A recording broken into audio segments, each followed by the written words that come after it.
Hello friends, welcome to Joshua rocks. இன்றைக்கி பார்த்தீங்கன்னா நம்ம மீன் கொட்டி போட்டிருந்தது. இதோ பார்த்தீங்கனாலே தெரியும். அந்த பேரண்ட்டை மட்டும் தனியாக விட்டு வச்சேன், வயிறு குண்டாக இருக்குன்ட்டு. பார்த்தீங்கனாலே தெரியும், அங்கே ஒரு குட்டி இருக்குது பேரண்ட் பக்கத்துலேயே பாருங்கள். அதுக்கடுத்து எல்லா குட்டியும் ஒரு இதில் பிடிச்சி வச்சிட்டேன். உள்ளே மொத்தம் 15 குட்டிக்கு மேலேயே இருந்தது.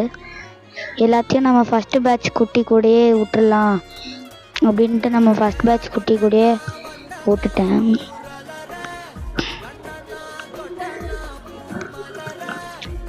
அதுக்கடுத்து ஒன்று சொல்ல மறந்துட்டேன். நம்ம மாலிஸ் பார்த்திங்கன்னா ஒரு 4 குட்டி போட்டு வச்சுருந்தது. அந்த பிளாக் கலரில் இருக்கிறது எல்லாமே மாலியோட குட்டி தான். ஸோ ஃபஸ்ட்டு பேட்ச் 25 கப்பீஸ் குட்டியும் இந்த இப்போ போட்ட 15 குட்டியும் விட்டுட்டேன். Bye guys.